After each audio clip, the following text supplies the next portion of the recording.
Everyone ready? Okay, I'd like to call to order the Zoning Board of Appeals meeting.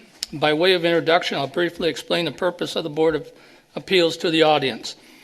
The city has adopted a set of zoning ordinances. If a property owner or applicant wishes relief from a portion of the ordinance, state law provides for an avenue of appeal, hence the name Zoning Board of Appeals. The Zoning Board must find that 4 conditions exist in reviewing an application in order to grant a variance. If all 4 conditions are met, the board can grant approval for a variance from the ordinance. The 4 conditions that must be met are extraordinary or exceptional circumstances which apply to this parcel and this parcel alone. Number 2, preservation of rights that a similarly zoned parcel would have. Number 3, no detriment to the adjacent properties. And number 4, the request is not of such a general nature that the ordinance should be changed. Unlike a decision by the Planning Commission that must be approved or can be overturned by the City Commission, the decision by the Board of Zoning Appeals is final. There is no review or opportunity for overturning the City Commission, or by the City Commission, excuse me. The Zoning Enabling Act provides that Section 606(3), an appeal from the decision of the Zoning Board of Appeals shall be filed within 30 days after the Zoning Board of Appeals issues its decision in writing signed by the chairperson, if there is a chairperson, or signed by the members of the Zoning Board of Appeals if there is no chairperson, or within 21 days after the Zoning Board of Appeals approved the minutes of its decision. The court may affirm, reverse, or modify the decision of the Zoning Board of Appeals. The court may make other orders as justice requires. Okay. I think our first thing to do is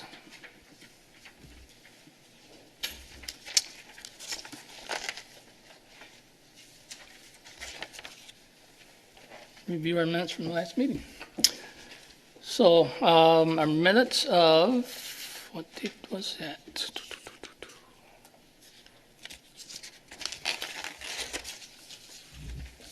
June 23rd.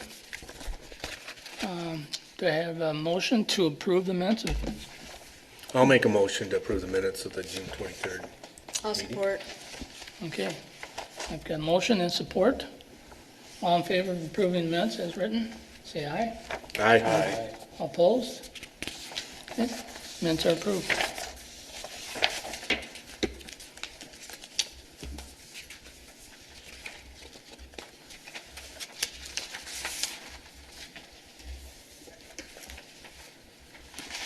Okay, and we also have a 6-minute window for anyone in the audience that wants to speak about something unrelated to this for any reason. They may do so during this time. Okay, hearing none, we'll move on. Okay, is the applicant present for the 1012 Sunset Hills Avenue? Yes. Okay, I make a motion to open the hearing. I'll support that. okay. All in favor of opening the hearing, say aye. Aye. Opposed? Okay, meeting's open. Okay, property owners Mark and Jamie Ricala of 1012 Sunset Hills Avenue Northwest have submitted an application for dimensional variance from section 94-338A, which only permits swimming pools in the rear yard. It should be noted that the applicants have already installed the pool in the location shown on the site map submitted by their application. Specifically, the applicants are requesting to keep their pool in the location in which it was installed within the secondary front yard.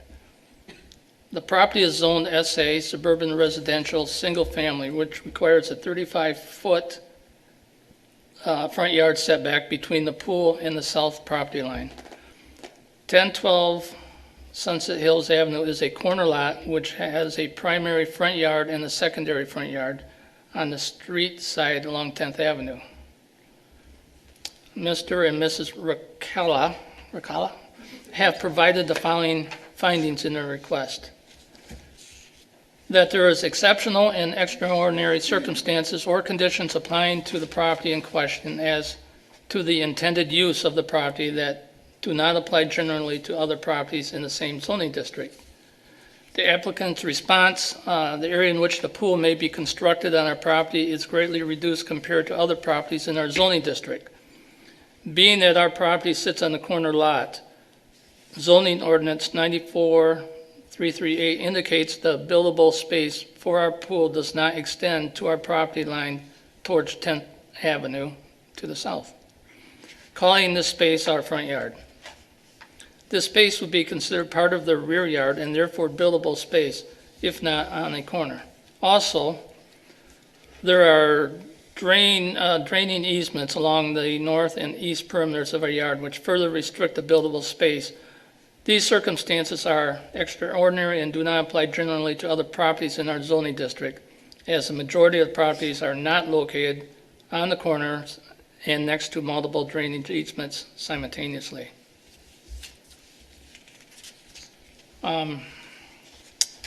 Okay, and the response was that such a variance is necessary for preservation and enjoyment of substantial property right to that possesses by other properties in the same zoning district and in the vicinity.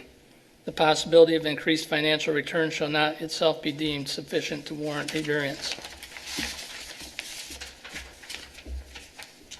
Applicant's response, our property sits on a corner lot and is bordered by easements to the north and east. Consequently, we are not afforded the same rear yard buildable space as other nearby properties.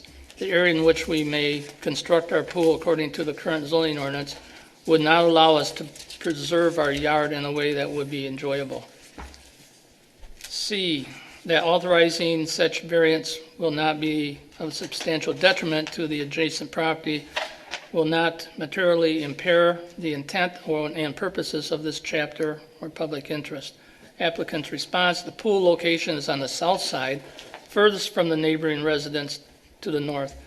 It is also blocked from visibility by a secondary garage of our neighboring residents to the east, who enjoy sitting on their deck. If the pool were to be located in the yard in accordance to the current zoning ordinance, it would be completely visible from the neighboring deck and substantially closer to the neighbors to the north. When driving west on 10th towards Sunset Hills Avenue, a view of the pool is blocked by 3 tall pine trees. The pool is set 30 feet north of 10th Avenue and does not impair visibility of the intersection on 10th Avenue and Sunset Hills Avenue, which is also a stop sign.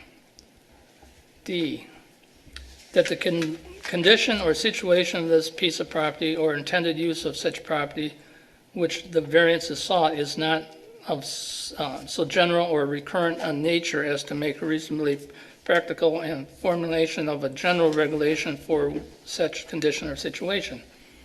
Applicant's response was, our property is unique in that it is located on the corner and easements run along the perimeter to the north and east. We feel this circumstance is neither general nor recurrent, such as a regulation might be established. Okay, Trish, is there anything you'd like to add? Yeah, so I prepared a presentation for you to give some background on this particular case, and then also to go through each of the dimensional variance criteria. So again, Mr. and Mrs. Ricala are requesting dimensional variance to locate a swimming pool in the secondary front yard of a corner lot. And some information regarding the property. Again, this address is 1012 Sunset Hills Northwest. The zoning district is SA, suburban residential, single family. And the type of appeal is dimensional variance, and ordinance section requesting relief from is 94-338A, accessory buildings and swimming pools. So a few more details on this request. As you may have gathered, or maybe you already know this, but in the city of Walker, corner lots contain a primary and a secondary front yard per section 94-5 definition of yard. So the definition of yard states that, a portion of that definition says that a lot which abuts two or more improved public streets, such as a corner lot or a through lot, may have more than one front yard.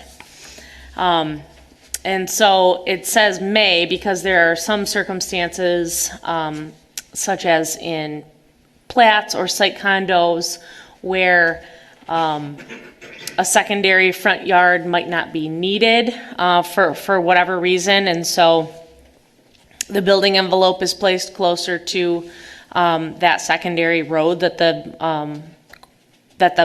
home or the lot is situated on. And so the owner is requesting relief from that section 94-338A, which permits swimming pools only in rear yards in an effort to keep it in the location where it was installed. So because it's on a corner lot, it's not considered a side yard, it's considered a front yard. And so corner lots have one side yard, two front yards, and one rear yard. And again, the pool was installed in May, and the applicant believes there's a little bit of miscommunication maybe with some of our automated emails that went out. So I just wanted to note that the pool is there. Some more information about the property. I was able to find a survey in the street file from when this home was built. So you can see that this corner of the house is situated exactly 36 feet to the property line. It does have some easements. So there's a drainage easement here, and then there's a public utility easement here, and then here along the front yard. So this is lot 6 of the Sunset Hills Estates plat. The home was constructed in 2001. And again, there are a couple of easements on this property. So just to give you a better idea of where you can put a pool, this lot right here is a standard interior lot. This gray area represents the front and side yards. The area where a pool can be located is here within the backyard. On a corner lot, you have this secondary front yard, which begins essentially from here all the way to the back. But it takes up a portion of that rear yard, what would be the rear yard if it were an interior lot. So just to give you an idea of where the pool could be located in order for it to be lawful, this pink dashed line represents the building envelope of where they could put the pool. I placed a pool right here just as an example. And then this yellow block here shows the area where no structures are permitted. You're permitted to have a fence, but no taller than 4 feet in height. This is the site plan that was submitted by the applicant. So I believe he's measuring from 10th Avenue. We would, if we assume that the property line was right here along the sidewalk, it looks like the pool is situated about 17 feet from that property line. So, as you know, we have the 4 criteria, and all of the criteria must be satisfied or met in order for the variance to be granted. So, when we're looking at exceptional or extraordinary circumstances, we're asking the question of, does the size of the property or the the location of the property or the topography of the property, or the fact that it's on a corner lot, constitute an exceptional or extraordinary circumstance.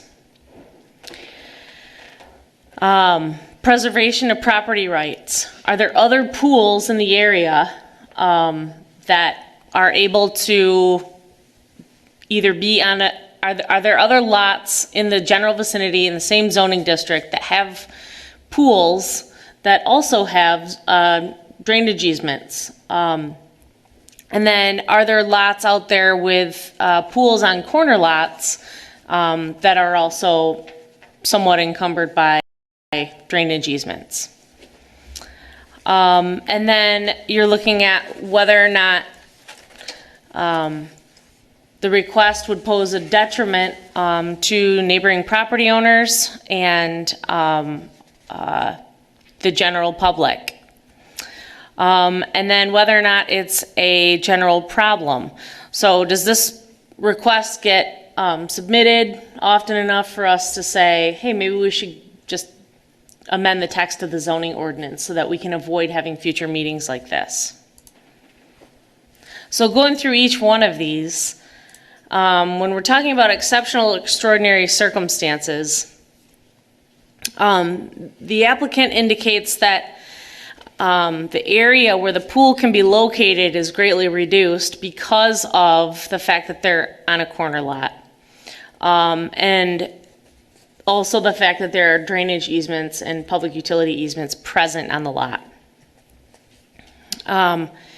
So the applicant believes that those circumstances are extraordinary and do not apply generally to the other properties in the zoning district. My assessment is the opposite. So a corner lot in itself is not exceptional or extraordinary. You're going to have a corner lot wherever you have subdivisions that have streets that intersect.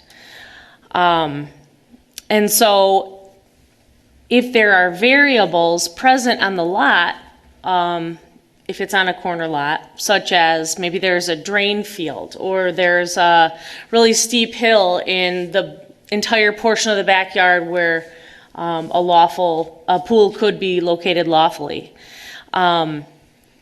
So there's a lot of different variables that parcels can have, and each case is unique.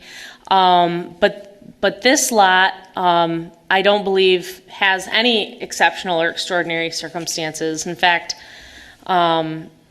it's a lot like a lot of the other parcels within close proximity that also have pools, drainage easements, and there's also a couple pools here that are on corner lots that also comply with the zoning ordinance. So this is a snapshot of the map that I provided in your packet, showing pretty much the whole Sunset Hills neighborhood. So because of this, I don't believe that this criteria has been met. When we're talking about preservation of rights, preservation of property rights, in asking the question, is the applicant going to be deprived of a substantial property right if the variance is not granted? The applicant believes that the property is bordered with easements and that placing a pool in accordance with the zoning ordinance would not allow for the enjoyment and preservation of the backyard, which I assume is meant to mean the overall open area in the backyard that they'd like to preserve for maybe they have parties and have yard games and things like that. However, if we go back to the fact that I've taken an inventory of the pools in the general vicinity within the same zoning district, and there's several parcels that contain pools that do comply with the ordinance. So, if there were pools that were constructed in a secondary side yard within the city, that have had a variance granted. They're there because a variance was granted. I found a few of those in the record. The variance was granted due to those exceptional or extraordinary circumstances.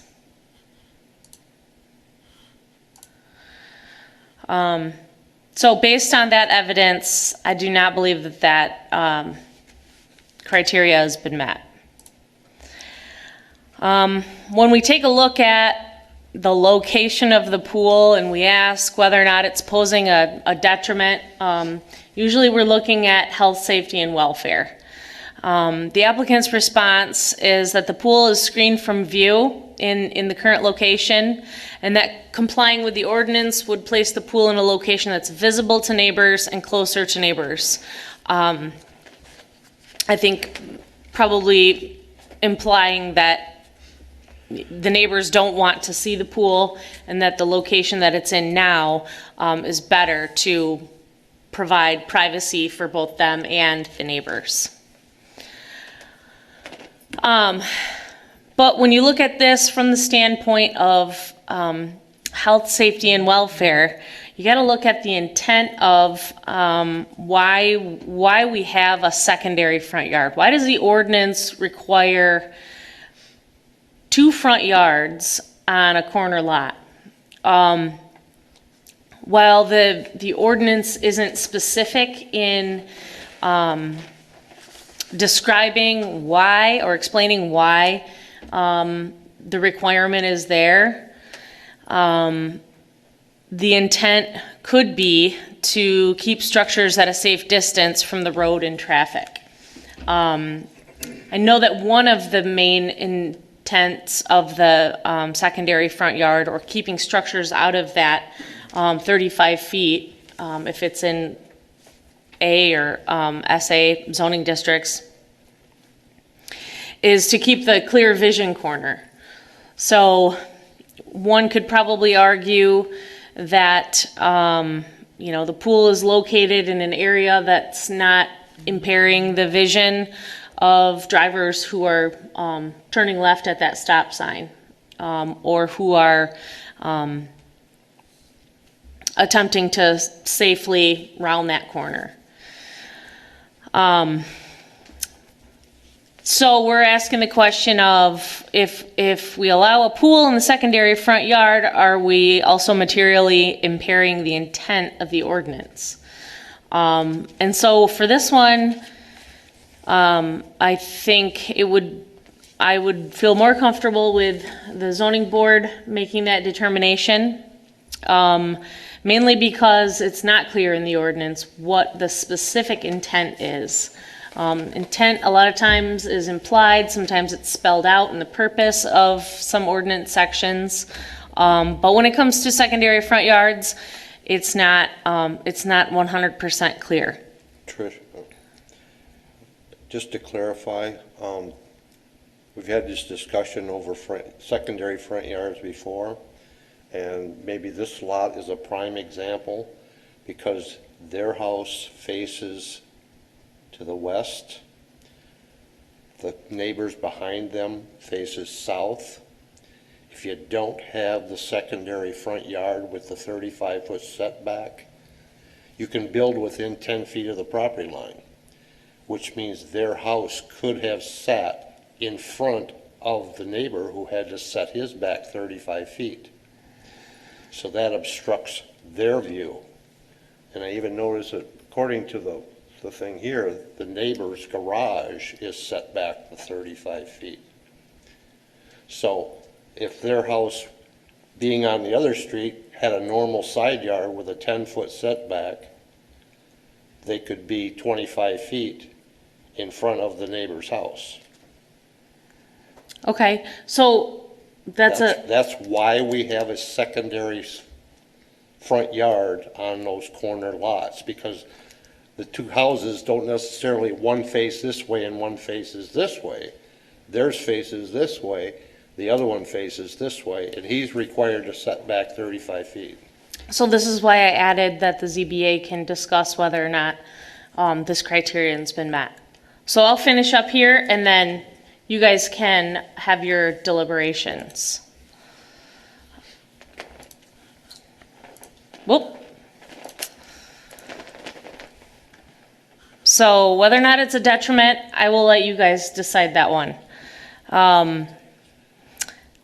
Whether or not it's a general problem, and I come to this most of the time when we're here at these meetings, that each parcel has a unique set of variables, and that the request occurs from time to time, but based on all of the varied dimensions, topography, all the different variables associated with each individual parcel, it would not warrant a change in the zoning text.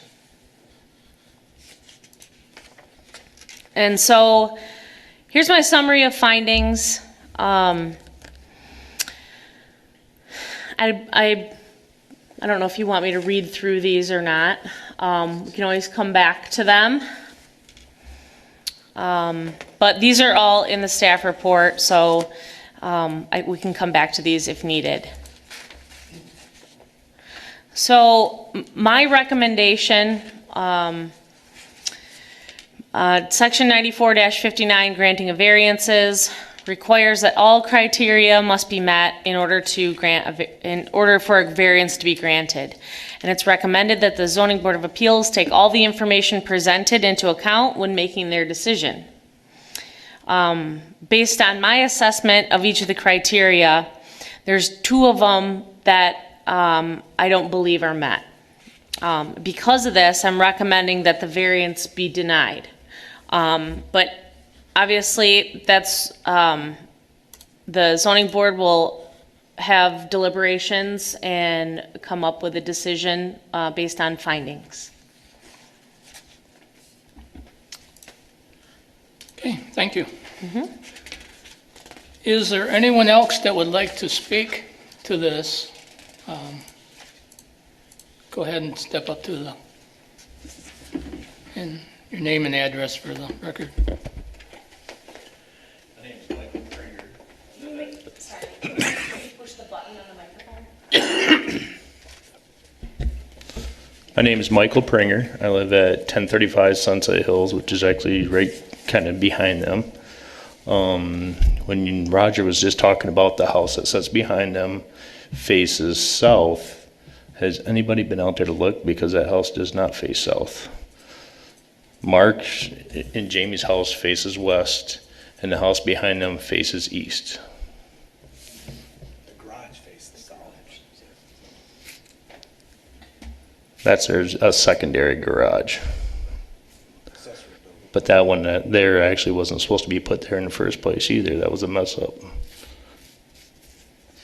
But the front of the house is facing the east, and the pool is not a distraction whatsoever. I drive through there every single day, and if somebody goes out there, you don't even know the pool's there until you are already exactly right even with the house or with the pool.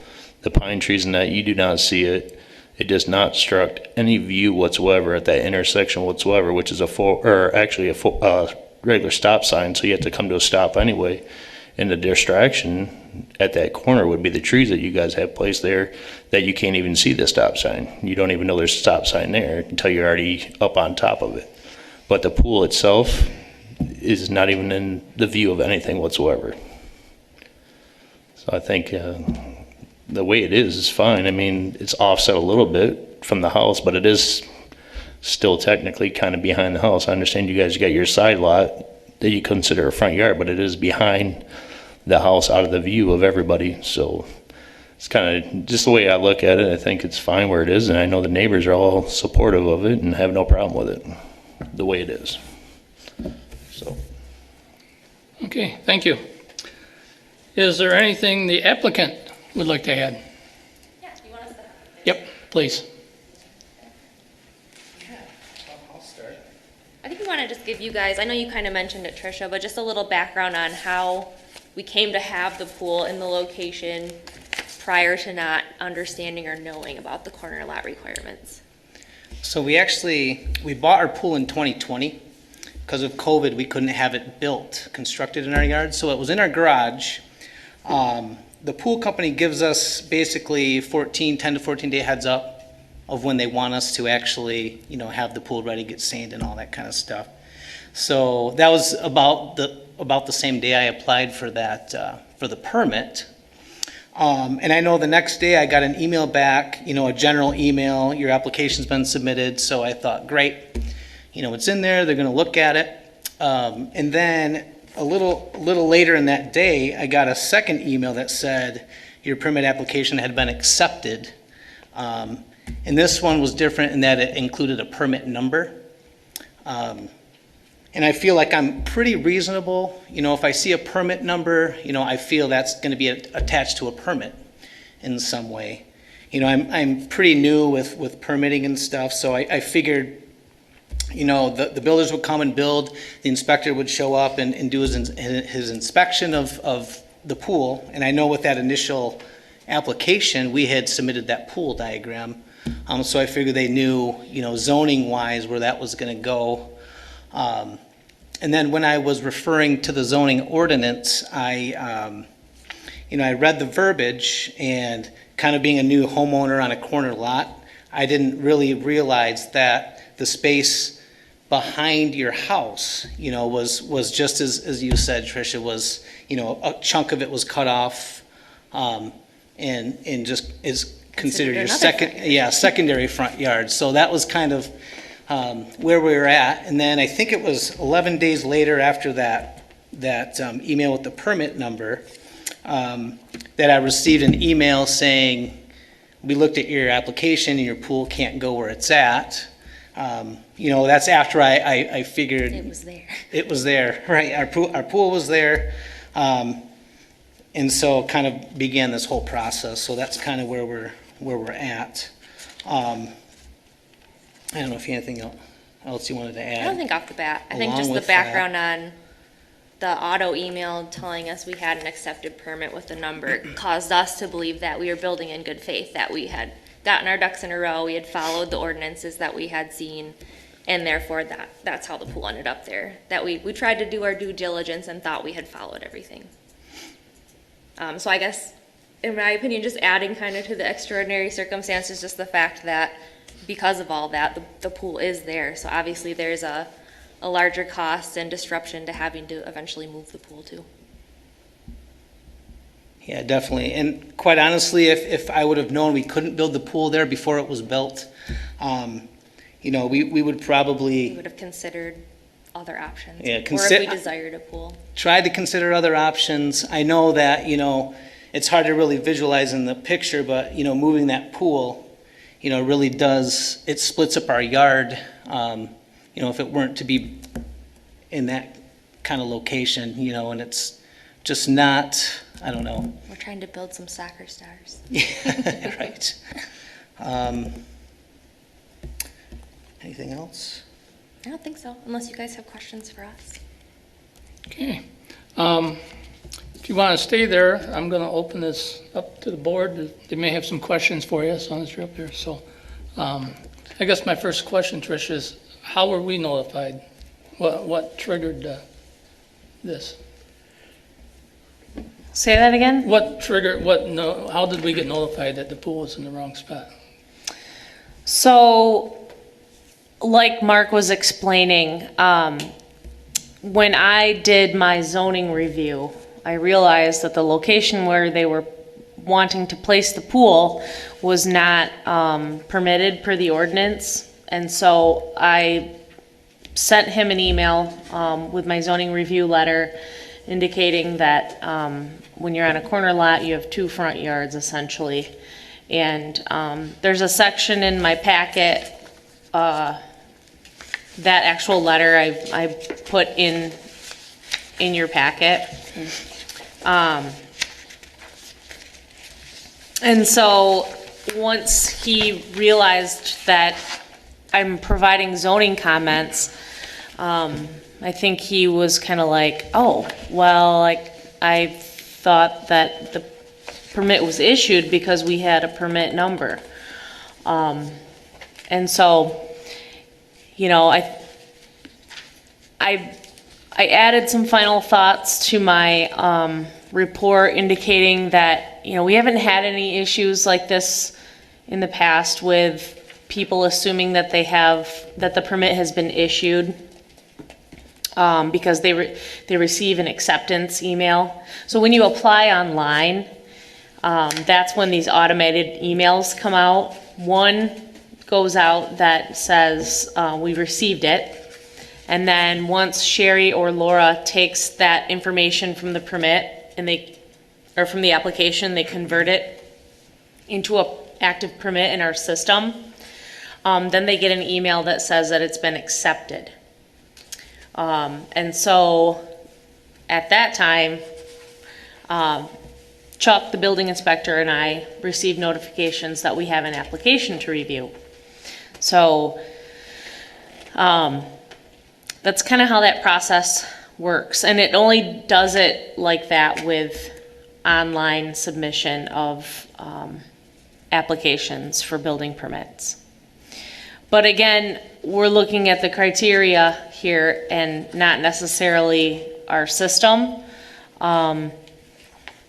Because I think that it might be the desire to put the pool in the where it's located regardless of whether or not they thought they had a permit based on the emails that were sent. I don't want to speak for you, but I assume that this is the location of the pool that you would want to have, regardless of it being installed before the permit was issued. I mean, ideally, but if we would have known the ordinance, we would have followed it. So now the biggest issue is really just enjoyment of the yard and then costs. Like, would we have installed it if we knew we couldn't build there? I think we would have gone through that process. And then now just the fact that it will cost several $1,000s to relocate a pool too. I think just the email is super misleading. The way it's formatted, you know, the first email doesn't include a permit number, so I don't understand, and it's never made clear what a permit number is if it's not attached to a permit. You know, if it would have said file number or case number, you know, I can understand like, oh, you know, I'm assigned to like this case, you know, they're looking into it further, but the fact that it says, you know, your permit has been accepted, and here's your permit number. You know, I think in my head, you know, that indicates that it's attached in some way to a permit. So I guess, like Jamie was saying, that's kind of an extraordinary circumstance in our head. And, you know, if it were worded differently, obviously we would have tried to consider other options, or, you know, obviously we wouldn't have tried to construct the pool without a permit. You know, I try to follow the rules, absolutely. So, and I think you're referring to that email I sent. I sent that email about our mistake the very evening that you had sent out the zoning, your zoning comments. So. All right, anyone else on the board have any questions for him?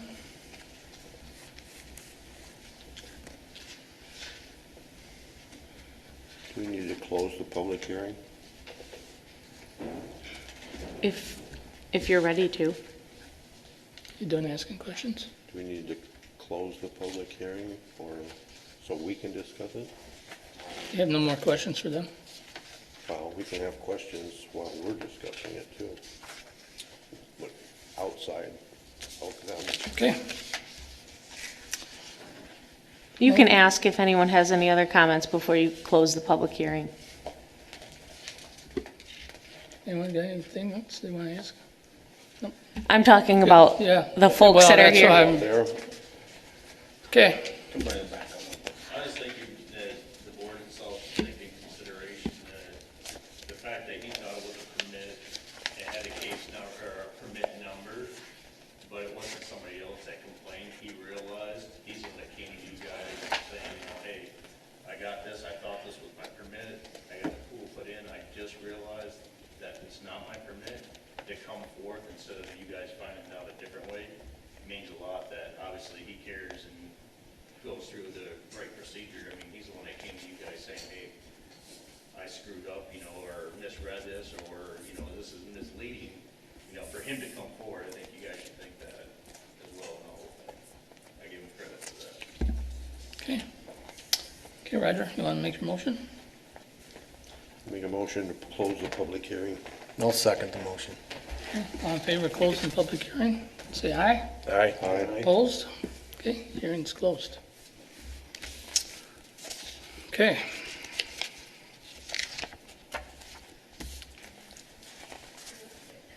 Thoughts?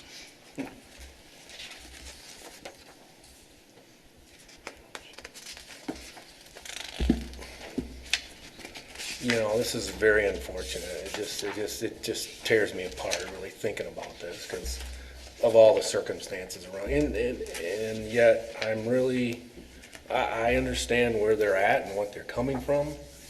And I understand, I mean, I pull permits all the time, so I know what they didn't know, right? Unfortunately, I know that. But, and you look at that area, there's 20 swimming pools in it, right? And right across the street, I'm just rambling, but I'm just rambling. The other corner lots all adhere to it, right?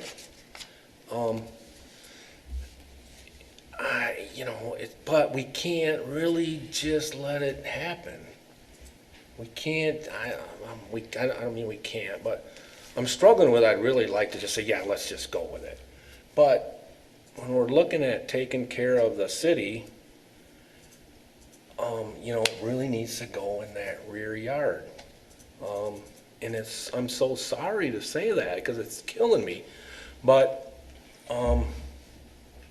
Trish, do we have any money we can put towards this?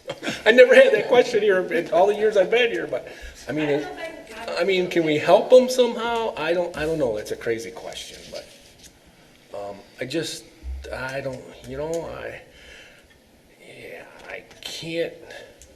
I can't really see in my mind how we can say that we can leave it there because no one else does it. And then if we set a priority, and then just like if they move out, someone else could put a built-in pool in that same spot where they got their pool, and we can't say nothing about it. Mm-hmm.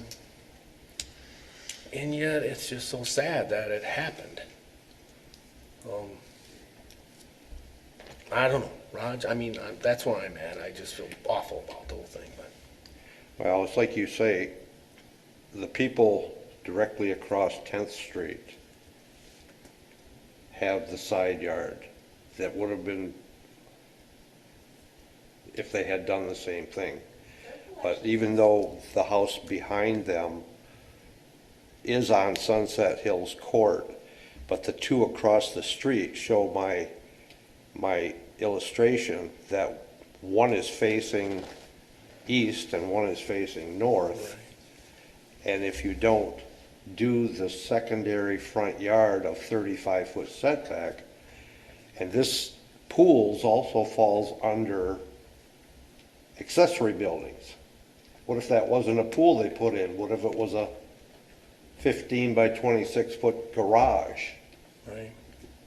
in the side yard or in the secondary front yard? Yeah. That's history of being on the board for 25 years. Right. You run into a lot of these questions, and a lot of the variances where we have allowed a variance to put a pool or an accessory building in a secondary front yard is either because of terrain, where they couldn't possibly build it in the backyard, or because they had no backyard. Because we've had applicants come in here who have a 15-foot backyard. That's it. So they end up, but they have the secondary front yard. So in order to grant them some leeway to enjoy their property, you can't just say, no, you can't have a pool because you don't have a backyard. We would grant a variance. But looking at the pictures, and I drove by the site, that there's nothing special about that lot, that your pool can't be turned and put against 5 foot off the east property line in the backyard. According to your application, you say you have an easement on the east side, but according to the survey, there isn't one. There's one on the other three sides, the front of the house, the north, and the south. There is no easement, so you can come within 5 feet of that rear property line and put your pool. And the 5-foot distance is so that kids can't climb a fence and jump into the pool.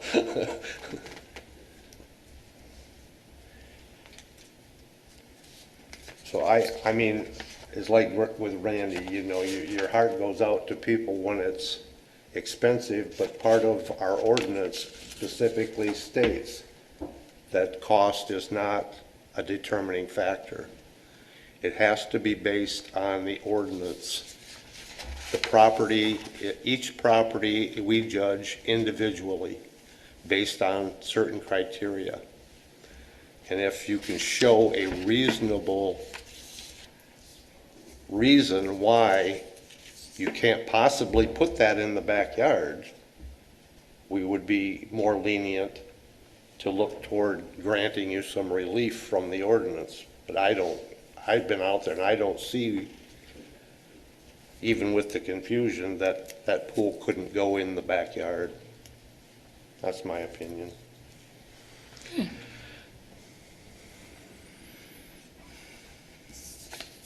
Anyone else? Tom?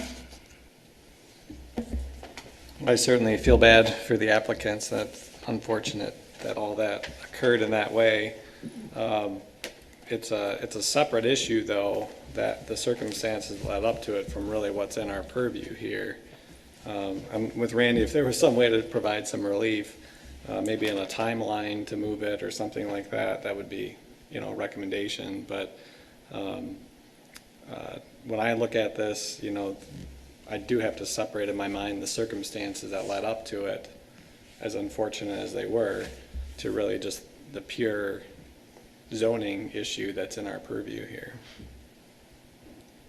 Thank you. Pat? I drove out there last night. I looked at the four corners, and 3 of them do have pools. And the folks immediately south across 10th Street are in compliance. They have a huge secondary front yard. It's quite wide, but they managed to keep it behind the plane of the home and behind the plane of the side of their home on the side yard. The other one is in their backyard because their driveway faces east, their house faces east.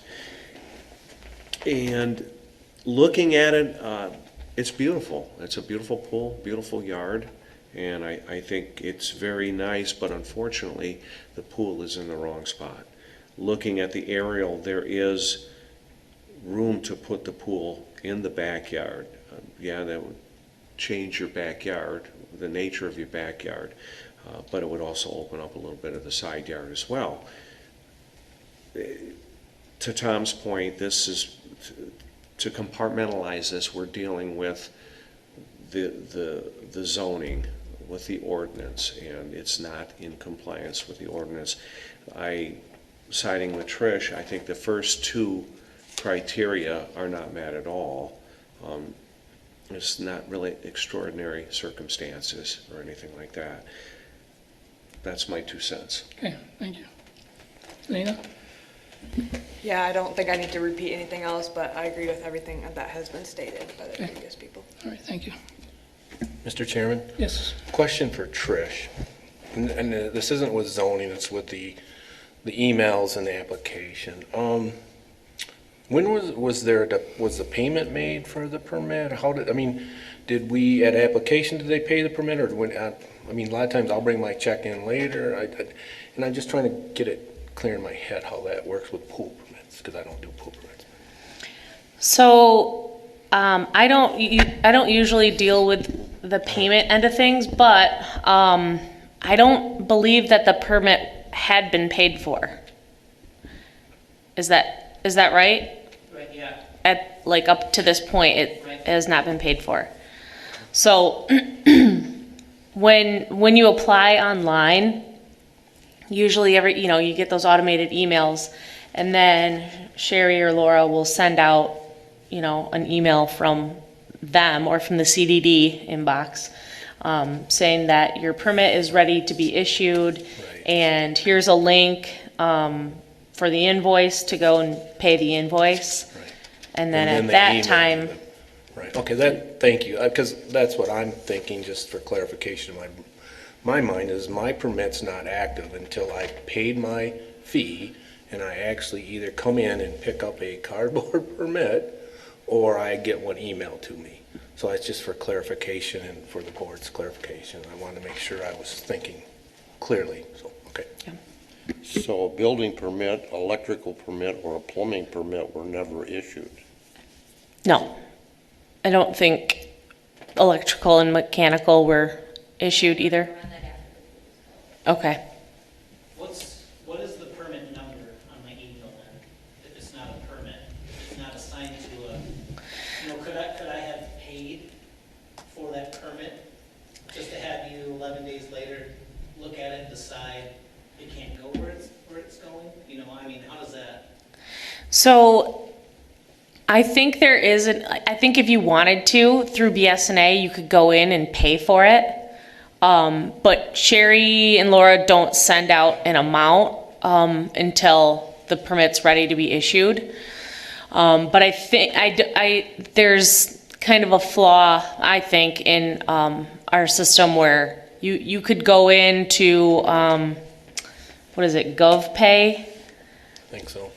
You could go into GovPay and just give the city any amount of money, and you can write a note as to what it's for, but it's not, that particular payment method doesn't jive with our software, which is BSNA software. It's what we use. So, technically, you could have gone in there and paid, but you wouldn't necessarily have known how much it was. You probably could have done that calculation based on what the cost of the permit would be per our fee schedule. And I totally get what you're saying. When it comes to mechanical, electrical, and plumbing permits, usually when you have a permit number, that means that your permit has been issued, but you usually don't get that number until you pay for it. So, if you're in the building, the construction industry, the trades industry, you might know that, but, I work in a hospital, so. okay, okay. The opposite of that industry. Should The the, unfortunate thing is that I'm here because of that email, essentially. It sounds like there's not a real clear way of knowing when you actually have that permit. The email doesn't say, your permit will be issued, here's how you do that. It just says permit accepted, permit number, and so, that's, and I'm not trying to sound redundant, but that's kind of the unfortunate thing, Well, because of, You can't use the pool. is it the homeowner's responsibility to get the permit, or is it the contractor's?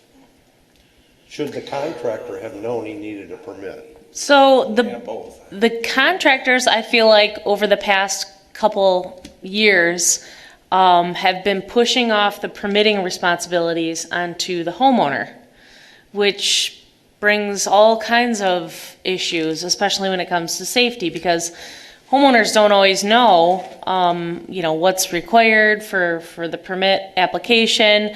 But more importantly, homeowners don't necessarily know that you need an inspection or that you need a barrier of a certain type.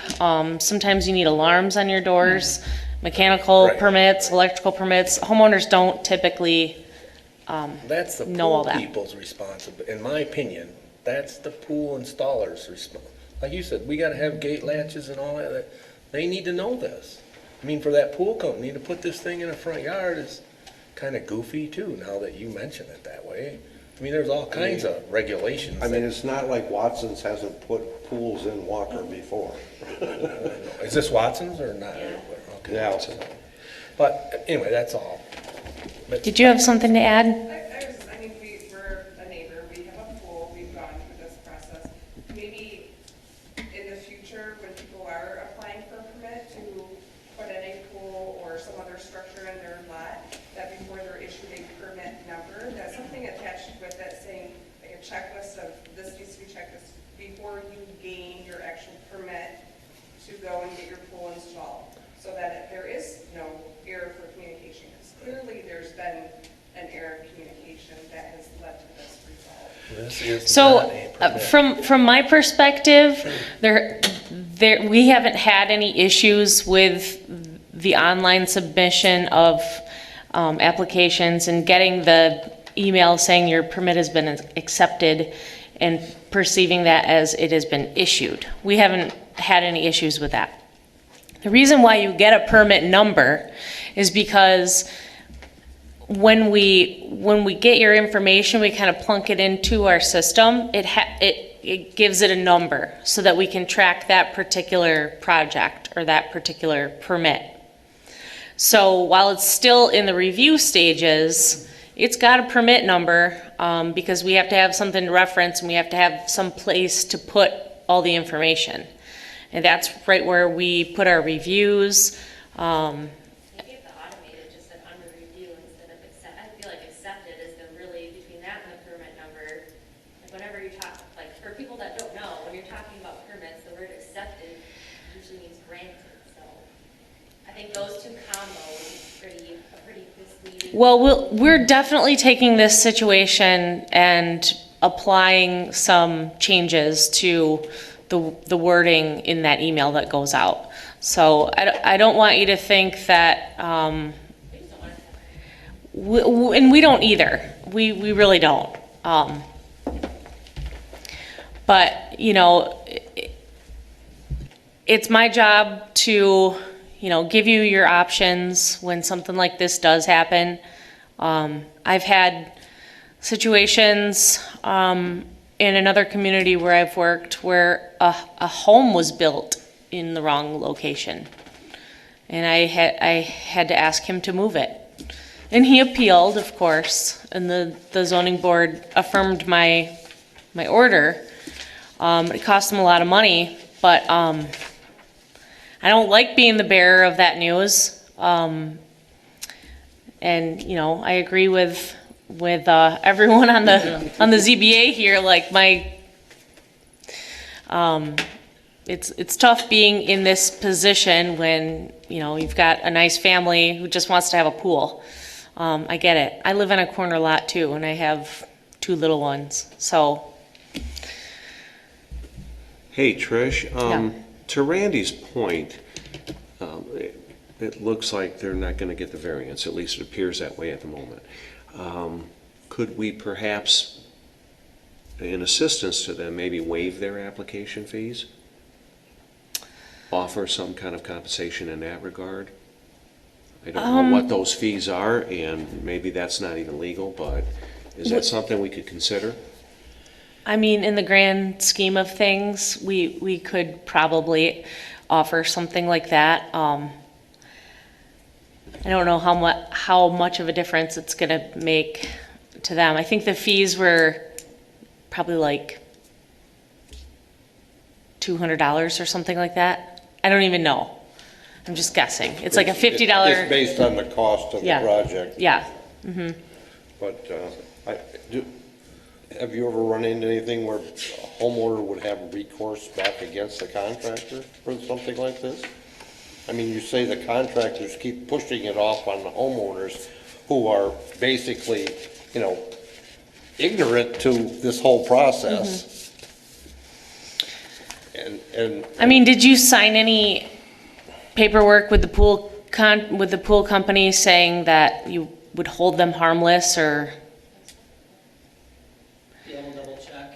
We signed all that in 2020, last year. Yeah.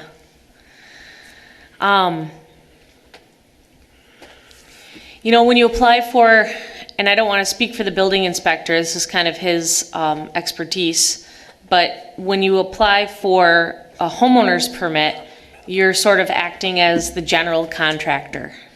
And you are, your pool company is then your subcontractor. I mean, again, I don't think that these pool companies should be pushing off the permitting responsibilities onto the homeowner. And I've seen it time and time again where inspections didn't take place at the right time, you know, something tragic happens. I shouldn't say I've seen that time and time again. That's happened once in my career. But we can definitely talk to the building official to see what his take is on your applying for the building permit and the pool company installing it, and whether or not they could take any responsibility in the location of where it was installed. I would double check to make sure whatever you may have signed with Watson's doesn't say anything about, you know, like. Who's responsible for what? Right. Did you show them where you wanted the pool put? So, It was all staked out. okay. So Commissioner Elena, can I put you on point? So, you know, really, I mean, the minimal, I think, and permit, we gotta waive that minimum, but is there any way in your experience where you're our commissioner, I mean, what can we do to help these people? Because financially, is there any thoughts that you have on that, or? I mean, we don't have a budget here, so, you know, Right. ZBA doesn't have a budget. And like, we don't see like that side of it, like from like our perspective and stuff, like on the commission, like we don't see like, I don't know, the fees that you guys charge or anything like that. Like we don't see that aspect of it, but I don't know what can be done through CDD for that at all, or I don't know, I guess it's never come up before. Right, So- oh, yeah, okay. I don't see how there can't be any conversation about it at some point to put something not as much or half or something like that. I mean, if it's a construction contractor and he's building a home and he puts it in the wrong place and he gets caught and he has to bite the bullet, he pays Right. to move Yeah. it. The city would never I mean, even I've got a consider lot, paying kitty for corner something like behind that. me, there was 2 vacant lots. The same builder built both of them. Well, luckily he built the one closest to me first, and he put it too close to the road. He had to move it back 10 feet after he had the foundations in. Because you guys didn't pay the permit fee, right? No. Yeah, just the ZBA application fee. That's all, yeah. So maybe we can wait both or something, I don't know. Yeah, because do they even have to pay the permit fee anymore? Or unless they do the next one, when they move it? Well, for safety reasons, we have to have this permit on record. Right. Can we do it for $1 or something? You know, because if something ever happens, and, you know, let's say, God forbid, a child wander into your yard, go into your pool and drown. It's empty still. Oh, it is? Okay. Yep. So there's, you know, some liability with not having the permit. So we definitely want to, at some point, issue the permit for you, if your plan is to move it. Is the pool in use? Well, he said it's empty, which is, Bring it down to a foot. okay. Yeah, which was the request of our zoning enforcement specialist. How's that foot doing? Is it yellow, green? Dark green. Full of mosquitoes. Yeah, Yeah. No ducks yet? I would go back to Watson's and say, you put it in the wrong place. I mean, once this enforcement action concludes, I mean, doesn't the clock start ticking on remedying the whole thing? I mean, couldn't there be relief on that end? I mean, Well, that's gonna be, I don't think we would likely get anybody to move it. that's what I mean. Like, couldn't there be some substantial leniency on enforcing the remedy? I think so. You know, it's already been there for a few months, and It's like 7 days or 30 days, or it's something pretty stiff, I think. Yeah, so the removal or the moving of the pool right now is sort of on a stay because of the pending zoning board case. So, once you make your decision, you can add conditions, and the conditions will apply to actions regarding this property going forward. I don't think it's a condition, it's probably just more of a recommendation from an administrative standpoint. Yeah, how do you deny it and then put conditions on it? Well, You could, I guess. but- Right, so, you know, we're gonna give them a reasonable amount of time. Is a year Good too idea. long? I mean, is 12 months too long, or? Well, if they are, you know, if they are trying to contract with a pool company to move it and they're at the mercy of their schedule, then, you know, we would work out a reasonable. Can they use it in the meantime? That's Well, where I'm going. well, then, Then you get the liability. then we're yes, going back to the liability and the permit Yeah, not but- being yeah, but- issued. Yeah, but we get the permit, blah, blah, and let Chuck go out there and do all his fence thing and the decks and all that, and make sure the electric's all done. We're good, but then they can use it for the next few months, and then they can figure out how to move it next spring or whatever. Yeah, is that, I suppose you could impose that a condition like that. You can allow it to be in use for a certain amount of time, but I don't, I'm trying to get their kids in the pool.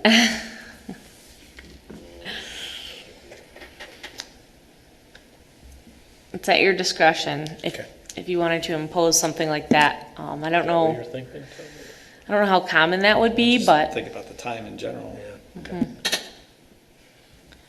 I did just pull up like what the pool and spa guide is and stuff, and that picture that Trisha showed with the pool going into like the second, I don't know how yeah, the secondary one, like where the location would have to be, is actually like one of the photos in there underneath where it lists like what the requirements were too, so. Okay. Like, Can you scroll back up to that photo you yeah, like that one, that's straight from like the pool and spa guide that the city of Walker has, like where it lists like what requirements you have to go through. Like it has like a whole checklist aspect of it, and then it tells you like where it can and cannot go. So I thought that was kind of interesting. Yeah, Yeah, like that's straight from that Walker Spa and Pool Guide, that pages. But we run into this with pools, accessory buildings, fences. People want to put up a 6-foot privacy fence out there. All right, we got to make a motion here. okay. Most people that buy homes don't know that there's zoning ordinances. And so, Everyone I've talked to about this had no clue that space behind your yard towards that street was a secondary front yard. You know, I know in the verbiage of the ordinance, it says, you know, they're to be located in the rear yard only. And I understand that the graphic, you know, shows that area. But I think that was kind of the other part of it too, is I had no idea a secondary front yard was a thing. You know, I know what a side yard is, you know, but to know what a secondary front yard is would probably require you to live on like a corner.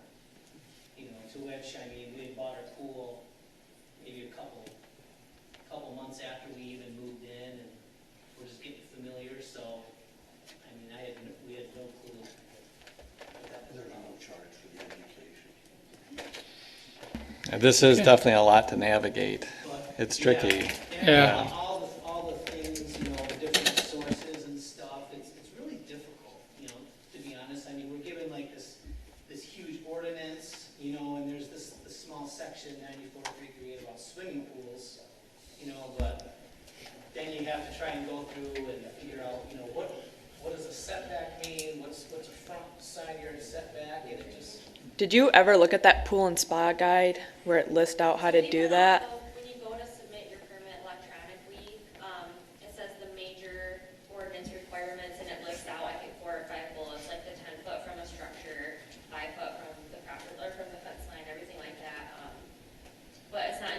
actually click to like a different link to go into that guide that you're talking about. We found it after, trying to figure out where that diagram was.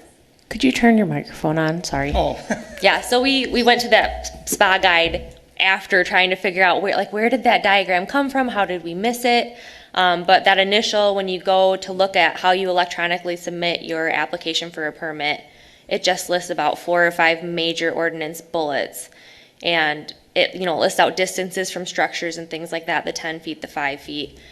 And when it said it must be in a rear yard. So the fact that we just had no perception and none of our family or friends had a perception that there was a secondary front yard, we just thought, bingo, we got it. And then the whole application accepted with it just all very easily led into us thinking like, we got our ducks in a row. Yay, we did it. Like, let's get this pool in finally. You would think that Watson's installing these would have at least mentioned it to you and say, are you sure this is where you want it type thing? Knowing that that's what they do for a living, that they would have just verified, but. Can I ask the applicant a question? Have you asked Watson's what the cost would be to relocate this pool at this point? Or? Watson's themselves don't, but they gave me some numbers of contractors that do. And I got a range from anywhere from $1,500 to $2,500 just to move the pool. Okay. Which, then there's sand involved and all that, And then I asked you that question, we can't even use that in our deliberation, the money part. But anyway, I wanted it for my own knowledge. Understood. Thank you. Yep.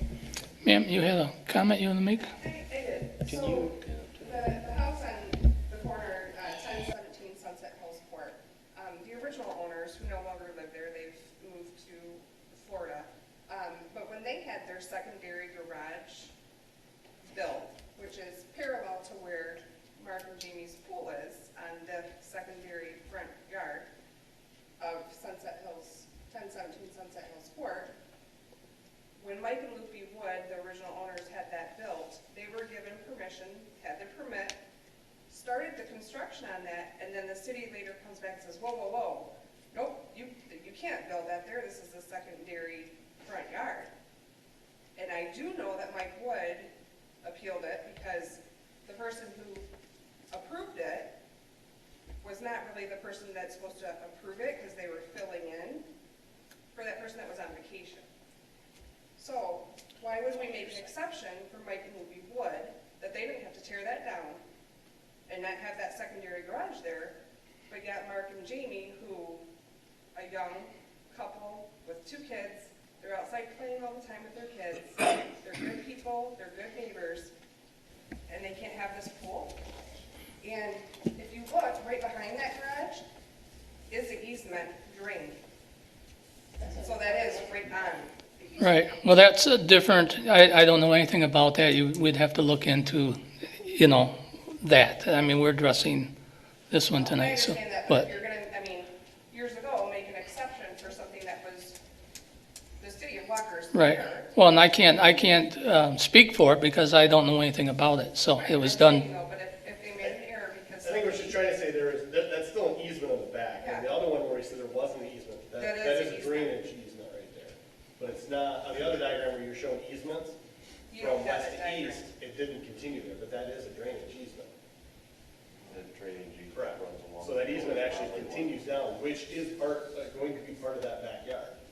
So if they put that pool there, then now they're gonna have to be basically playing in the easement. So, also, the pool is elongated, and every diagram, and every other neighbor that is on that corner lot is a round pool. It's not an elongated pool, so. And the house directly across on 10th Street has a hill, so they can't be, their pool can't, it slopes. So, but you've driven by there, so you should have seen that and taken note of that already, but. Okay. We ready to formulate a motion, anybody?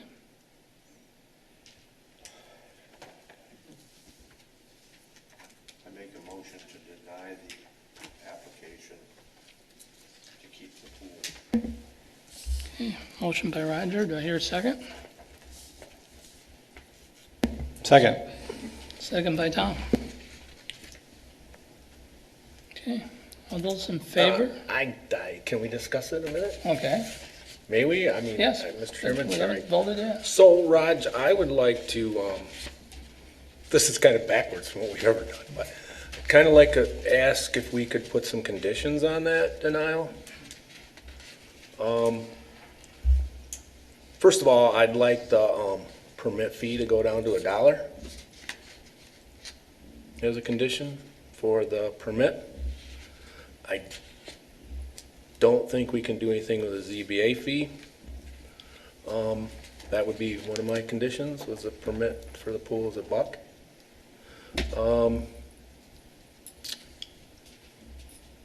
This will be a tougher one for you, Rod, but I'd like them to be able to I'd like them to get the permit tomorrow, go and be able to use the pool the rest of the summer, and get all the inspections done in the next 10 days or whatever. And then, hey, June 1, 2022, we gotta have her moved. I don't like using the pool. Okay, I didn't think you would, so, anyway, that would, but, okay. Well, part of it's gonna be how soon a contractor can get out there too. I mean, those guys are bad. Well, I know, that's what I mean, yeah, it's probably not gonna happen this There's year, no permits, it hasn't been inspected, it needs to be moved. right?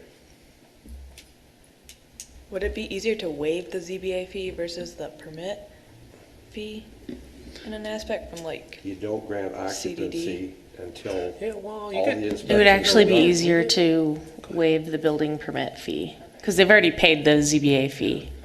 and we get, Raj, we get temporary C of Os, I mean, I guess maybe that's where I'm going, maybe I should rephrase that. I mean, I can get a temporary certificate of occupancy because this has to be done, this has to be done, that has to be done. So I guess that's where I was wondering if we couldn't give them a temporary use for this summer, and then they can work on what they need to do for next summer. That's my emotional part of that. So but it's your emotion, so it's totally. You can maybe word that as the applicant shall work with the building official to receive temporary occupancy until such time that the pool can be moved no later than I don't care. 1 year from now. Well, It is a fenced-in yard. The other yards don't even have fences around their pools. yeah. So we want to make sure all the gates got the right opening, for them and everything, and so it's safe for them and the neighbors, and no one's gonna, I think our city would be covered if we did it, something like that. You can grant temporary occupancy for a year.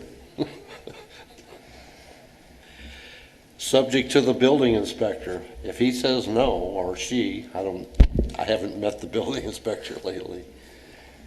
Chuck's reasonable, I mean, he's okay. But if he says no, Yeah, if he says no, I'd be fine. We can, I can work with Chuck to see if that's a possibility. But as far as a condition on the denial, why don't we just leave it off the conditions of the denial and let the building inspector deal with it? Because otherwise you're setting a precedence for future applicants to put this in. Yeah, that's fair. Yeah, this is all new. I mean, This is good idea. I mean, Yeah. the city's not here to screw everybody over. No, If no. the building inspector has some way of, and he knows the law more than probably we do, as far as, we know the ordinances. He knows. The safety and health. yeah. So the He knows zoning health and board- Safety stuff. the zoning board has jurisdiction over the location of the pool. The building official has jurisdiction over basically the safety of the pool and that the pool is meeting the building code standards from the Michigan Residential Code. And when compliance has to take effect. Yeah, so I don't think it would be unreasonable to mention in the zoning board's record, just so that we have record of the condition or the proposed condition. Well, it's in the discussion. I mean, it's going to be in the minutes that we talked about it. I mean, I think we all want to help. We want to make this as relatively easier if we can, a little bit. But I would support a clean motion. Okay. Okay, so we got a motion by Roger, supported by Tom. All in favor, say aye. Aye. Opposed? It's denied.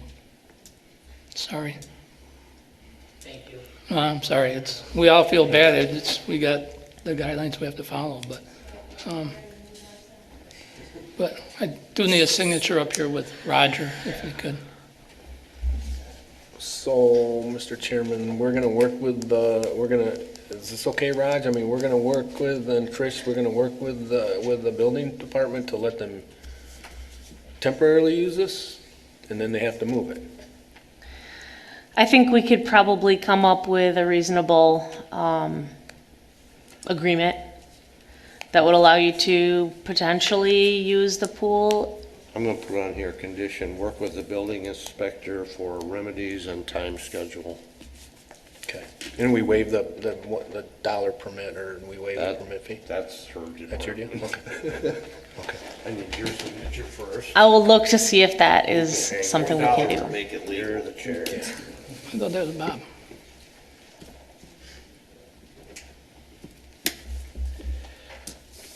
And I need your signature. Right there. This is one of the toughest ones. Yeah, it was. It ain't easy.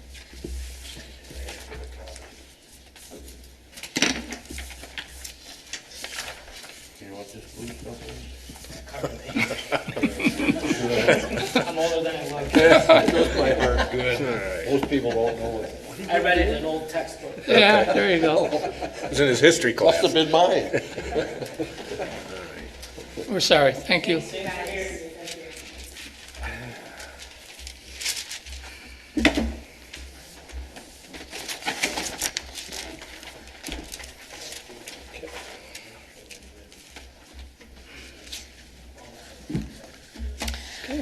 So in terms of any future meetings, I don't have anything right now. I don't have any applications. I have somebody who's talking about applying for a variance from the front yard setback to build a porch.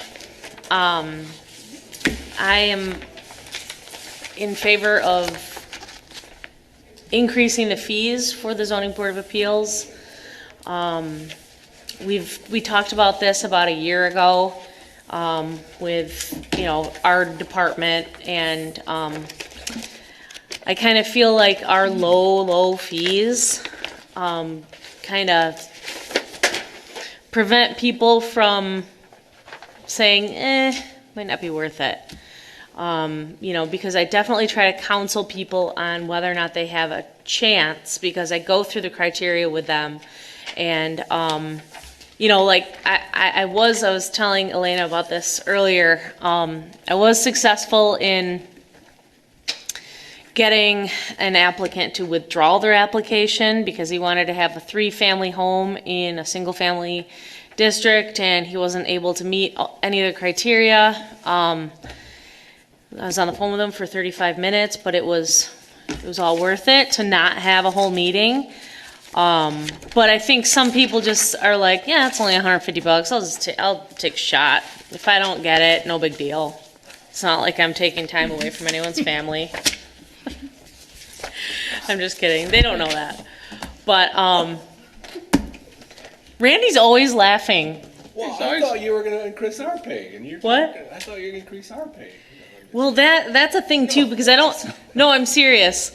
Do you guys know how much you get paid? I have no idea. I don't know. 45. 45? That's pretty low. That's on the low end. Like very low. I demand a compensation study. Really? Yes. Well, you get a salary though, right? But really, seriously, Trish, you do a fantastic. Yeah. Thank you. Oh, thank you. Presentations are like, we don't even When I started here, we got $25 a meeting. Really? 25 years ago. 25 years ago. Oh, Thank you. and 25 years later, we're up to 40 bucks. That ain't much a year. Figure the cost of living. So, make a motion, we adjourn. I'll I support. support.